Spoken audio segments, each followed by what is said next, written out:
ये plus charge है अगर यहाँ पे,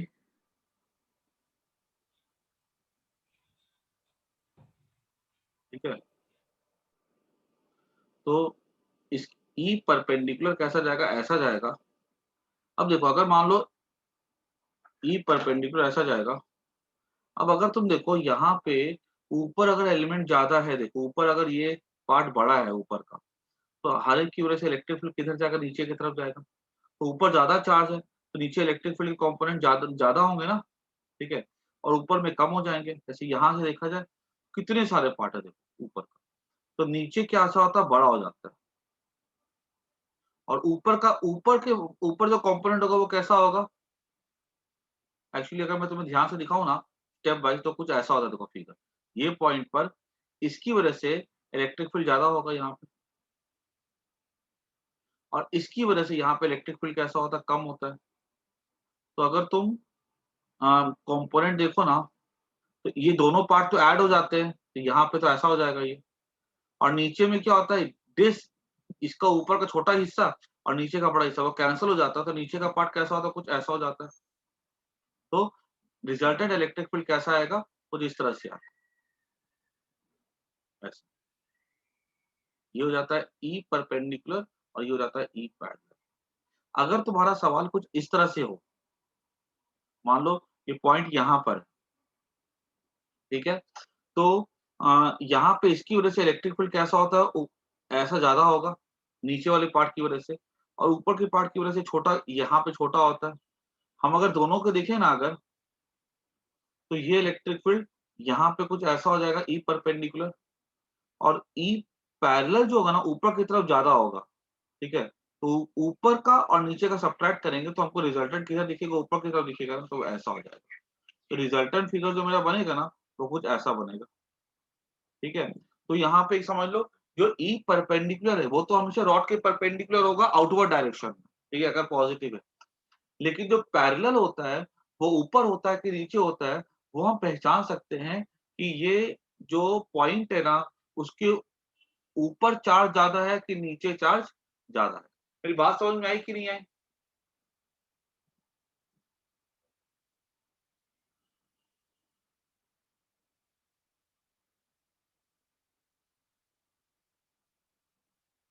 ठीक है, देव, समर्थ, ध्रुवा, सबको बात समझ में आ गई? ठीक है, निकालते कैसे परपेंडिकुलर, बहुत अच्छा। निकालते कैसे, पर फॉर्मूले से निकाल लेते हैं हम लोग, ठीक है, कि वो cos थीटा 1 sin थीटा 1 करके, ठीक है। उसके बाद परपेंडिकुलर लिखना तो बड़ा आसान है, ठीक है, क्योंकि वो तो हमेशा आउटवर्ड होगा। लेकिन पैरेलल में ऊपर नीचे हो सकता है। अभी अगर देख लो, अगर ऊपर का पार्ट ज्यादा बड़ा है तो नीचे की तरफ होता है, ठीक है, और अगर नीचे का पार्ट बड़ा है तो ऊपर की तरफ होता है। तो हम ई परपेंडिकुलर निकाल करके वहां पे लिख देते हैं, जो भी आंसर आएगा ना वहां पे हम लिख देंगे आई कैप। और ई पैरेलल करके जो आता है ना, ठीक है, वहां पे जो भी आंसर आएगा वो वहां पे लिख देंगे हम लोग जे कैप। अब जे कैप में कैसा आता है, माइनस आएगा कि प्लस आएगा, वो हम यहाँ से देख करके लिख सकते हैं, ठीक है। चलो, अब समझना एक नेक्स्ट क्वेश्चन, ठीक है। ई परपेंडिकुलर हमारा क्या था, आंसर था के lambda by A sine theta 1 plus sine theta 2,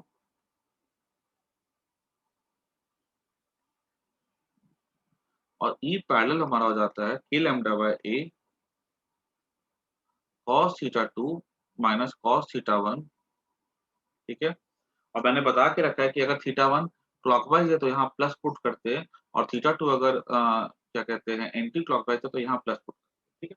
अब आता है हमारे सामने एक दूसरा सवाल, इसको समझना ध्यान से। ये वाला जो सवाल है ना, ये हमारा आईआईटी एडवांस में आ चुका हुआ इस तरह का क्वेश्चन, ठीक है। अब मेथड सेम करना है, लेकिन ये वाला क्वेश्चन जो है ना, ये इसमें आया हुआ है, मैग्नेटिज्म चैप्टर से आया हुआ, ठीक है। लेकिन मेथड सेम है, मैंने बोला दोनों का मेथड बिल्कुल सेम होता है। यहाँ पे ऐसे करके एक रॉड है जिसके पास लैम्डा कूलम पर मीटर चार्ज है, और हमें क्या बोला गया है, इस पॉइंट पर यहाँ पे ये एंगल हमको दिया गया 30 डिग्री, ये एंगल हमें दिया गया 30 डिग्री, ठीक है। और हमें ना ये जो लेंथ है ना, ये हमको दिया गया है, मान लो डी, ठीक है, यहाँ से लेके यहाँ तक की।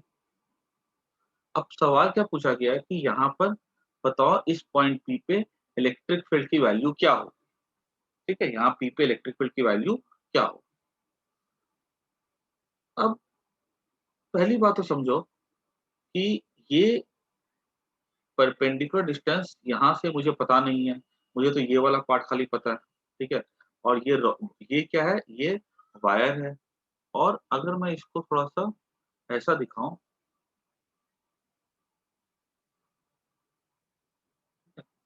तो ये डिस्टेंस दिखाता है, ये कोई वायर नहीं है, सिर्फ डिस्टेंस दिखाता है, तो इसको मैं डॉटेड लाइन से दिखाता हूँ। अब समझना ध्यान से जो बोल रहा हूँ, क्योंकि तुमको जो मैंने तुमको बोला कि ये क्लॉकवाइज़, वो एंटी क्लॉकवाइज़, मैंने तुमको इसी सम के लिए मैंने तुमको इतना कुछ समझाया, समझना। यहाँ सर एक बार पर क्वेश्चन रिपीट करो। क्या बोल रहे हो? क्वेश्चन रिपीट करो ना सर, सुना नहीं था क्वेश्चन ये कुछ। है कि ये वायर है जिसके पास लैम्ब्डा कूलम्ब पर मीटर चार्ज है, ठीक है, यहाँ से लेके यहाँ तक। ये जो रॉड है, ये जो वायर है, यहाँ पे एंगल बनाती है 30 डिग्री, एक पॉइंट पी पर। और उसका अगर एक ये मैं देखूँ, ये वाला हिस्सा, अगर हिस्सा क्या बोलूँगा मैं, अगर ये लाइन को देखूँ, तो ये इसके एक्सटेंडेड परपेंडिकुलर के साथ एंगल बनाता है 30 डिग्री, ठीक है।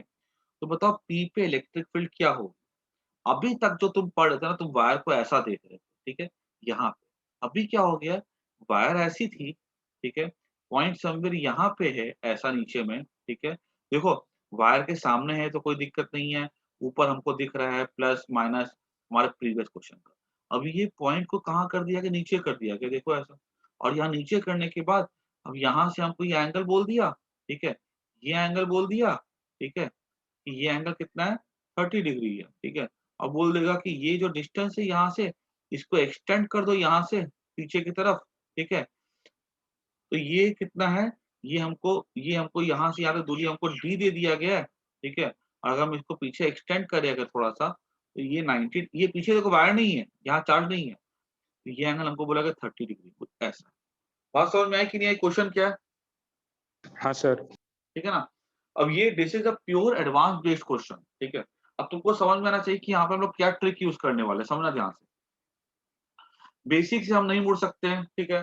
बेसिक हमारा क्या कह रहा था कि ये ए क्या था, परपेंडिकुलर डिस्टेंस था। जब मैं ई परपेंडिकुलर निकालूँगा, तो मैं लिखूँगा k लैम्ब्डा बाय a, ठीक है? What is a here, this perpendicular distance a। तो मैं यहाँ पे क्या लिख सकता हूँ, cos theta equals to base upon hypotenuse. ये मुझे d यहाँ पे गिवन होगा, ठीक है? d गिवन है, लैम्ब्डा गिवन है, थीटा गिवन है। तो cos थीटा हो जाएगा बेस अपॉन हाइपोटेन्यूज। तो ये मेरा a क्या हो जाएगा, d cos theta. Because what is a here according to a is perpendicular distance, so this is a। तो मैंने क्या किया, मुझे d गिवन था, ठीक है, तो मैंने यहाँ पे a पुट करना था, तो मैंने a को पुट कर दिया d cos था। क्लियर? बचा sine theta one sine theta to. तो मैं यहाँ से देखूं तो थीटा वन क्या था, ये तो ऊपर वाला एंड था ना, इसके साथ जो एंगल था, देखो। और ये एंगल थीटा वन का किसके साथ था, परपेंडिकुलर के साथ था। तो देखो ये परपेंडिकुलर है, यहाँ जो थीटा वन जो मुझे दिख रहा है, ये दिख रहा है मुझे कैसा, क्लॉकवाइज। और मैंने बोला था कि अगर थीटा वन होता है क्लॉकवाइज तो लेना है पॉजिटिव, तो मैं यहाँ पे लिखता हूँ sine 60 degree plus sine theta two. Theta two क्या था, जो ये जो एंगल जो बनाता था दूसरा एंड विद द परपेंडिकुलर, ठीक है। और अगर मैंने बोला था कि अगर ये थीटा टू होता है क्लॉकवाइज, एंटी क्लॉकवाइज, तो हम लेते थे पॉजिटिव। ये कैसा था, एंटी क्लॉकवाइज में लेते थे हम लोग पॉजिटिव। ये ए में पॉजिटिव था, ये सी में पॉजिटिव था, क्योंकि डेरिवेशन ही हमने ऐसे की थी। अब अगर हम यहाँ से देखें, तो ये वाला जो है ना परपेंडिकुलर के साथ एंगल बना रहा है, देख सकते हो तुम यहाँ पे क्लियरली, ये परपेंडिकुलर के साथ एंगल बना रहा है 30 डिग्री, लेकिन वो भी कैसा है, क्लॉकवाइज है। ये भी कैसा है एंटी क्लॉक, ये भी कैसा है, ये भी क्लॉकवाइज है। अगर क्लॉकवाइज है तो हम यहाँ पे क्या पुट करेंगे, साइन -30। बात समझ में आई कि नहीं आई? ई पैरेलल की अगर बात की जाए, ठीक है, ये हो जाएगा हमारा k lambda by d cos 30 cos। अब देखो थीटा 2 कैसा था, थीटा 2 ये वाला है, तो यहाँ पे मैं क्या पुट करूंगा, cos थीटा 2। तो cos थीटा 2 को हमको कैसा लेना है, थीटा 1 हमारा कैसा है, थीटा 1 हमारा था +60 और यहाँ थीटा 2 हमारा कैसा है, माइनस। ठीक है, तो अब यहाँ पे जब मैं पुट करूंगा तो लिखूंगा cos -30, तो ये थीटा 2 है, माइनस फॉर्मूले का cos थीटा 1। थीटा 1 कितना है, 60 है। मैं यहाँ से क्या करूंगा, दोनों वैल्यूज को निकाल लूंगा। देखो cos -30 क्या होता है, cos 30 रहता है, इस पे कोई फर्क नहीं आएगा, लेकिन यहाँ पे एक फर्क आ रहा है। ठीक है, और हम यहाँ पे क्या कर सकते हैं, इलेक्ट्रिक फील्ड निकाल सकते हैं। और एक बात तो क्लियर है कि परपेंडिकुलर में इलेक्ट्रिक फील्ड इधर जाएगी, ठीक है, इसकी वजह से। ठीक है, क्योंकि इसकी वजह से हम देखेंगे तो इलेक्ट्रिक फील्ड का डायरेक्शन कैसा होना चाहिए, ऐसा होना चाहिए, और एक इधर जाएगा और एक इधर जाएगा। तो इसके आंसर में क्या लिखूंगा मैं, ई परपेंडिकुलर में लिखूंगा मैं आई कैप, और ई पैरेलल में मैं क्या लिखूंगा, इसके साथ मैं लिखता हूँ माइनस जे कैप। समझ में आया कि नहीं आया सबको, बोलो हाँ या ना। सर हाँ बोलो। सर जो ये एंटी क्लॉकवाइज लिया, मतलब जो थीटा 2 है वो क्लॉकवाइज है कि एंटी क्लॉकवाइज, ये कैसे पता चलेगा? ये तो देखो ना यहाँ से, तुम यहाँ से देखो एंगल सर तुम ये तो कैसे देख ऐसा रहे हो। बोला है ना, हाँ जो डी जो डी डिस्टेंस है उसका, वो हाँ परपेंडिकुलर के साथ 30 डिग्री बना रहा है, ऐसा बोला है ना। हाँ, तो सर वो बना रहा है तो वहां से लेते हैं ना एंगल, तो नहीं डी नहीं, से लेंगे एंगल तो एंगल क्लॉकवाइज हो जाएगा एंगल ना। हमेशा क्या करते हैं, रॉड उस वायर के उस वायर के ऊपर जो ना पी से एक परपेंडिकुलर ड्रॉ कर दो। ठीक है, अगर तो वो नहीं हो, देखो यहाँ से पी से कैसे ड्रॉ करेंगे परपेंडिकुलर, ये वायर तो ऊपर है, तो हम क्या करते हैं, इसको पीछे की तरफ एक्सटेंड कर देते हैं। ठीक है, अपने मन से। ठीक है, वायर इतनी है लेकिन हम पीछे की तरफ एक्सटेंड कर लेते हैं और फिर ड्रॉ करते हैं परपेंडिकुलर, ऐसा। एंगल परपेंडिकुलर से देखने का मतलब ऐसा है ना। हाँ, एंगल हमेशा परपेंडिकुलर से देखना कंपलसरी है। Okay sir. ठीक है ना, क्लियर। तुमको भाई देखो, तुमको यहाँ पर जो है ना कैलकुलेशन तो तुम कर लोगे, ठीक है, और तुम्हें बस खाली ध्यान क्या रखना है कि एंगल परपेंडिकुलर से देखना है। थीटा 1 क्लॉकवाइज है तो पॉजिटिव लेना, थीटा 2 एंटी क्लॉकवाइज है तो पॉजिटिव लेना। ठीक है, उसके बाद क्या कहते हैं, जो ए होता है वो हमेशा परपेंडिकुलर डिस्टेंस होता है। ठीक है, इतनी बातें तुमको ध्यान में रखना। ठीक है, आगे बढ़ते हैं। तुम लोग खुद से बताना मेरे को अब कि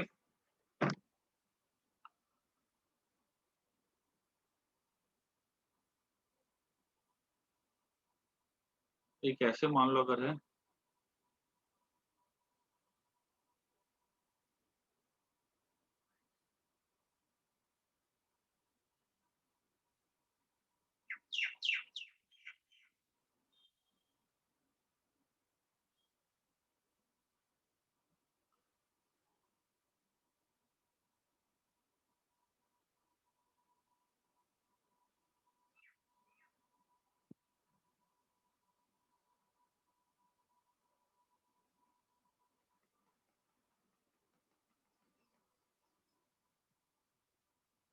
ये है 20 डिग्री,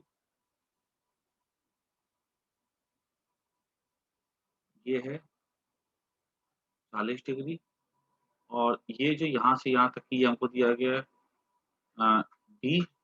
ठीक है, तो सबसे पहले बताओ कि थीटा 1 क्या लेंगे, थीटा 2 क्या लेंगे, थर्ड स्मॉल ए क्या लेंगे। ठीक है, बाकी तुम अगर साइन के साथ प्रॉपर्ली बता देते हो तो तुम उसको आसानी से सॉल्व कर सकते हो। सोचो एक बार खुद से।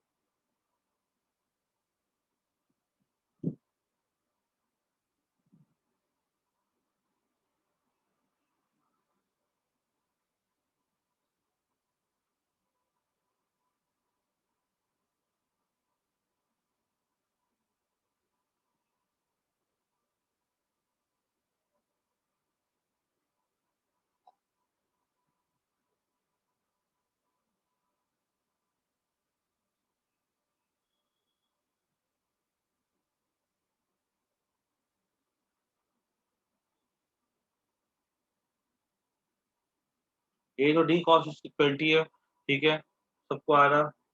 आगे बोलो।